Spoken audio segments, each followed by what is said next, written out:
Hello, I'm Annie Musu, a certified EFT tapping master practitioner. I help women build confidence, set boundaries, and enjoy healthy relationships. Welcome to my podcast, Hush Your Mind, building a better relationship with yourself. On this show, I offer practical wisdom to help you clear fears, limiting beliefs, and trauma so that you can gracefully create a life you love. Welcome to episode number 58 of my podcast, Hush Your Mind, building a better relationship with yourself. Did you know perfectionism can show up in one life area and not another? I always thought it was a package deal, a tough weed that invades every inch of your garden.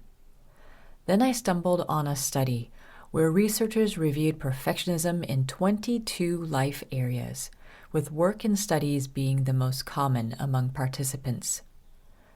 So I started to reflect on how my partner Loic executes an architect's plan down to a T.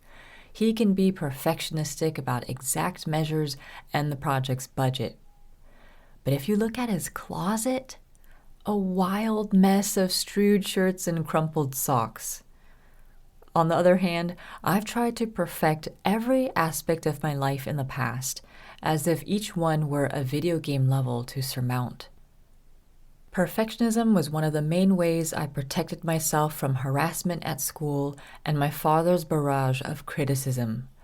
As an adult, it was eye-opening to see how this shame and fear of disapproval bled into every corner of my life. Perhaps you can relate? In this episode, I'm going to focus on 5 areas where perfectionism can manifest in your life. The first one is work and studies. One night, I had to draw one of the elaborate 19th century buildings on the campus for art class. I had no desire to draw right then, so I took a nap. That lasted until 6 a.m. In a flurry, I scrambled to start and finish the drawing in 2 hours. The result resembled the work of a child: rough lines, aggressive shadows, and odd proportions. I felt so ashamed during the critique session. This wasn't the first time my perfectionism caused problems. I knew I could do the work. It'd just take me 10 gut-wrenching hours, that's all. Upholding impossible standards meant I'd take much longer than others to finish tasks. If I felt unsure of my abilities, I'd procrastinate or avoid tasks altogether. Ironically, the drive to do well can hinder our performance. There's a vast difference between striving for excellence and perfection. Shame and fear fuel perfectionism. The intense pressure to perform eventually squashed my inner voice and love of art. It took many years for me to rekindle my creativity. So I encourage you to list the pros of pursuing quote-unquote perfection. Things like, I like getting praise. It feels good being number 1 in my class or team. I feel safe and accepted by others. Then weigh the cons. Things like, I have no free time. I'm afraid of failure, so I procrastinate. I never feel good enough. Reflect on your list of pros and cons. Observe the emotions, sensations, and images that arise. What energizes you and what drains you? Your heart knows. Is it worth loosening your standards a tiny bit? The second area where perfectionism can show up is in relationships. Holding friends, family, and partners to unrealistic standards causes strain in our relationships. If we tend to be perfectionistic, we may think our expectations are valid. We just want to help our loved ones become better people. For example, my best friend must never be late to a hangout. My daughter should always get good grades. My partner should always look impeccable. But no one likes feeling controlled or manipulated. When you compare loved ones to your ideals, it forges walls and crushes authenticity. You don't interact with your loved one, but an image of them. Relationships flourish when we let go of our agendas and meet loved ones where they are. It's tough. Obviously, I'm not saying let people walk all over us. Respect your boundaries. But the next time we criticize a friend, we can take a look to see if we have rigid standards. What if, in this moment, we're criticizing them because we don't accept something about ourselves? Is there a part of us that wants to save them from the rejection and shame that we've experienced? To nourish our relationships, it's best to first start with the relationship we have with ourselves. Embrace your light and shadow. Soothe your inner critic. Then feel the love that awaits. The third area where perfectionism can manifest is health and sports. After a health scare in 2009, I decided to avoid all unhealthy food. I experimented with different diets, believing one would bring me optimum health.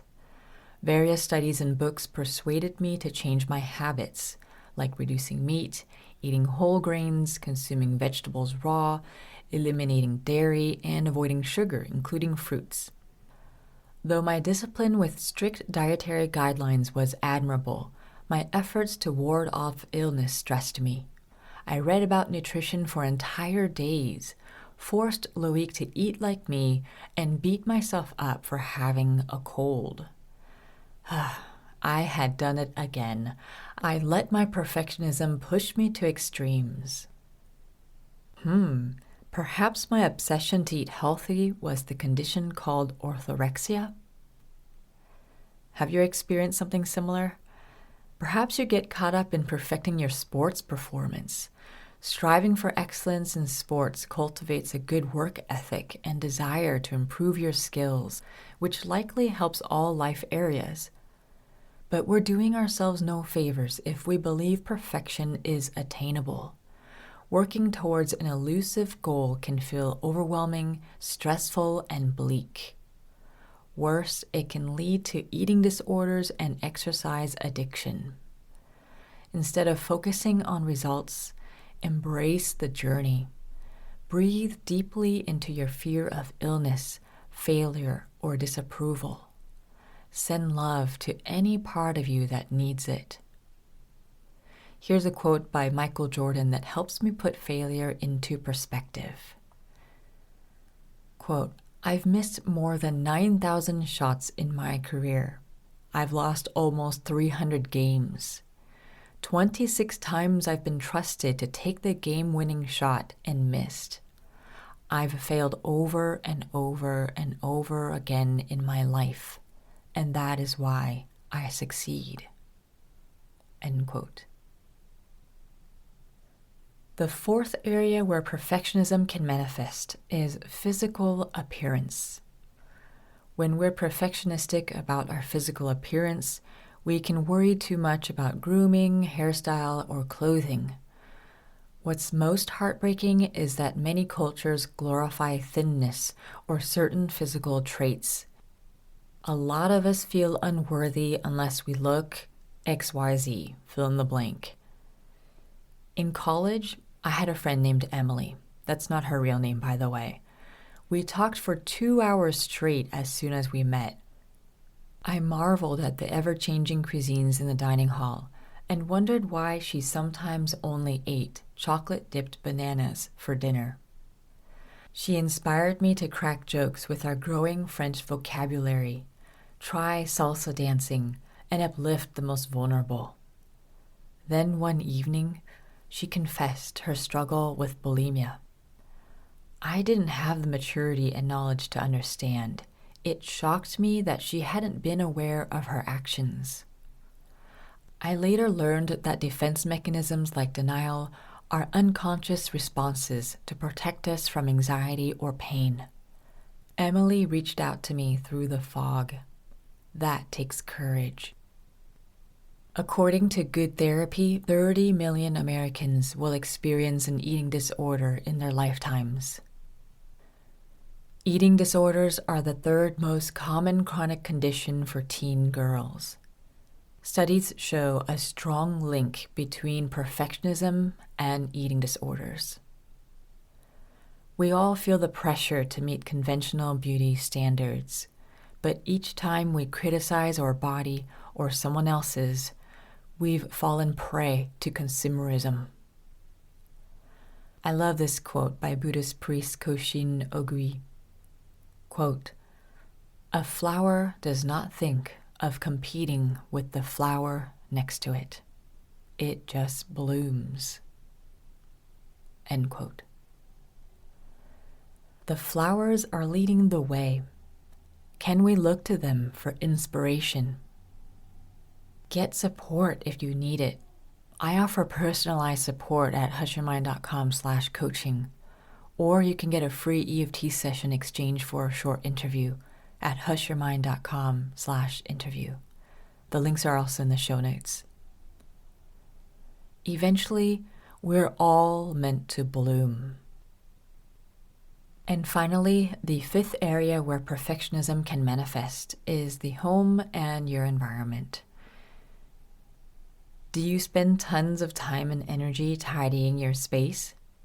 I used to get so stressed about cleaning my house because it meant that I had to vacuum, dust counters, wipe floors, and wash windows.